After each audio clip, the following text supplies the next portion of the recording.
Good morning everyone, class plus 2. Today my topic is diffraction of light.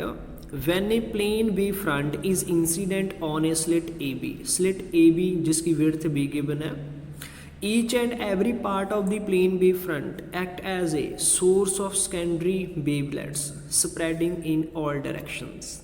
Be in this diagram A B जहाँ पर slit जिसकी width be given है और उसके ऊपर जब प्लेन बे फ्रंट फॉल करेगा ना तो प्लेन बे फ्रंट का एवरी पार्ट किधर एक्ट करेगा, सेकेंडरी पॉइंट सोर्स की तरह एक्ट करेगा और सभी secondary point source secondary wavelets produce करेंगे इन ऑल डायरेक्शन, भी सेकेंडरी वेवलेट्स स्प्रेडिंग करेंगे in all direction.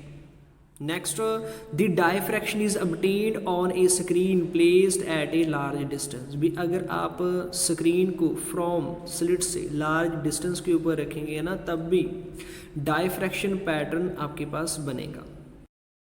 In practice this condition is achieved by, जो डायफ्रैक्शन पैटर्न की कंडीशन है इसको आप अचीव कर सकते हो बाय द्वारा प्लेसिंग हो गया रखना है the screen at the focal plane of a converging lens placed just after the slit के बाद आपने स्क्रीन को रखना है और जहाँ पर कंसीडर करेंगे रखेंगे एक कन्वर्जिंग लेंस और इस कन्वर्जिंग लेंस का मान लो जहाँ पर है प्रिंसिपल फोकस, अगर इस प्रिंसिपल फोकस के बीच में एक लाइन खींचांगा और जे वाली लाइन आपके पास बन जाएगी focal plane of a converging lens. अब आपने क्या करना है, इस फोकल प्लेन के ऊपर स्क्रीन को रखना है तो देन जाकर इस स्क्रीन के ऊपर डायफ्रैक्शन पैटर्न ऑब्टेन करवा सकते हो आप.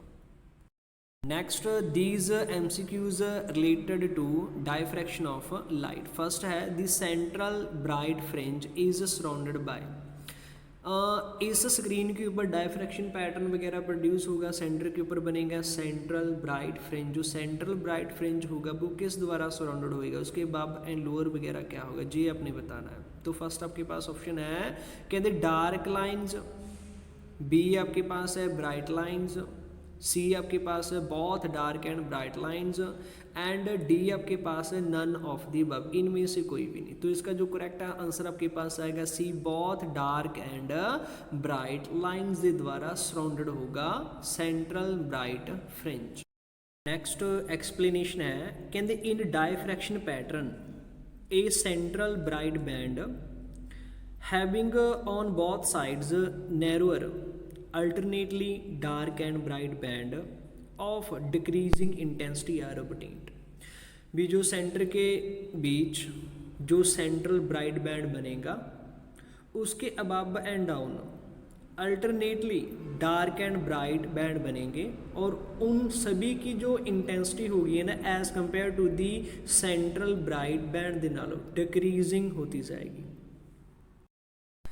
बी ऑप्शन है भी angular width of central maximum of a diffraction pattern on a single slit does not depend upon. तो आपने बताना है भी जो सेंट्रल मैक्सिमम है डायफ्रैक्शन पैटर्न का उसका एंगुलर विड्थ किसके ऊपर डिपेंड नहीं करता. तो फर्स्ट ऑप्शन है बी इंडिपेंडेंट होगा distance between slit and source के और डज नॉट डिपेंड करेगा वेवलेंथ ऑफ लाइट यूज्ड के. सी आपके पास ऑप्शन है विड्थ ऑफ द स्लिट के ऊपर इंडिपेंडेंट होगा और डी है फ्रीक्वेंसी ऑफ लाइट यूज्ड के ऊपर इंडिपेंडेंट होगा.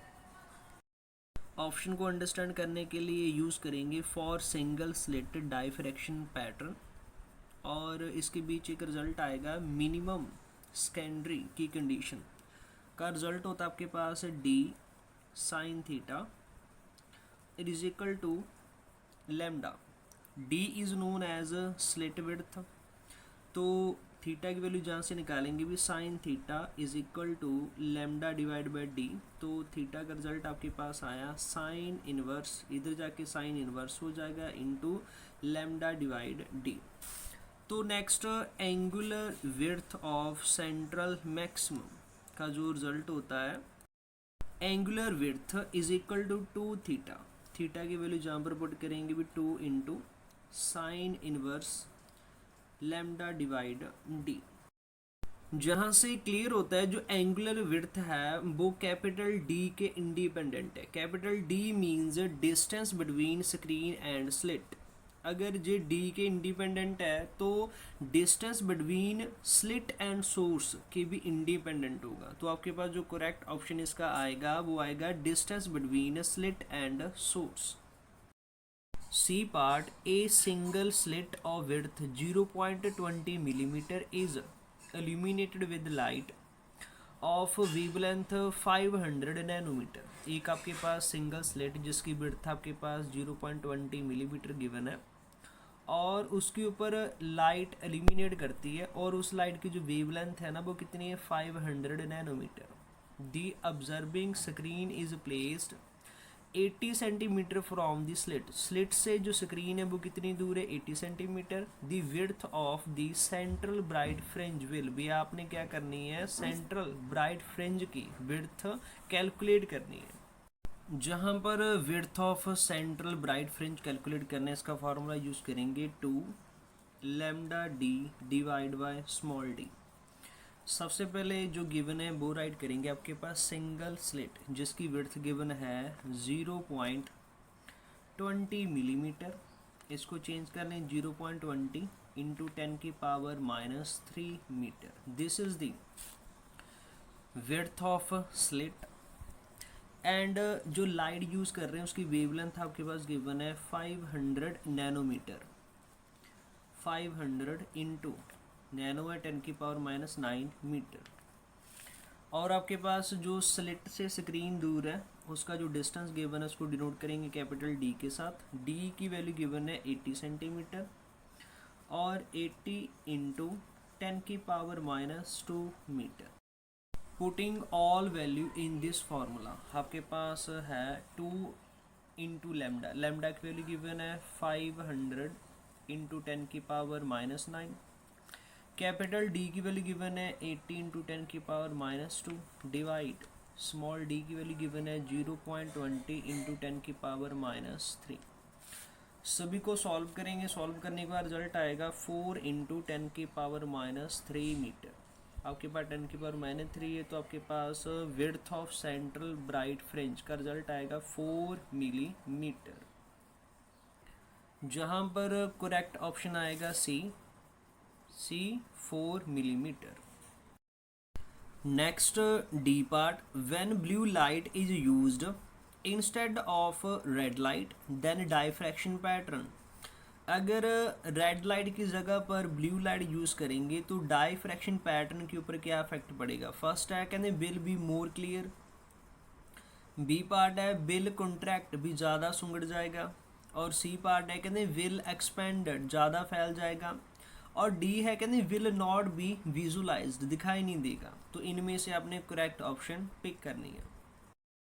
नेक्स्ट आंसर बी आएगा विल कॉन्ट्रैक्ट। जो डाइफ्रैक्शन पैटर्न होगा वो कॉन्ट्रैक्ट हो जाएगा। तो एक्सप्लेनेशन है since wavelength of blue light is less than wavelength of red light therefore fringe pattern will contract because fringe width is directly proportional to the wavelength। जो आपके पास fringe width होती है वो डिपेंड करती है वेवलेंथ के ऊपर। अगर वेवलेंथ आपके पास कम है जो आप लाइट यूज़ कर रहे हो तो देन डाइफ्रैक्शन पैटर्न आपके पास पहला नालों ज़्यादा कॉन्ट्रैक्ट हो जाएगा। तो इसका जो करेक्ट आंसर आएगा वो आएगा B will contract. Next E part, diffraction effects are easier to notice in case of sound waves than in case of light waves because। तो आपने बताना है जो diffraction effect है साउंड वेव्स का आप easier उसको नोटिस कर सकते हो as compare to light waves के मुकाबले। तो इसका आपके पास ईजिली आंसर आ जाएगा D option. Sound waves are of longer wavelength. जो साउंड वेव्स होती हैं ना उनकी लॉन्गर वेवलेंथ होती है। दैट रीज़न करके डाइफ्रैक्शन इफेक्ट साउंड वेव्स का ईजियर आप नोट कर सकते हो एज कंपेयर लाइट वेव के मुकाबले।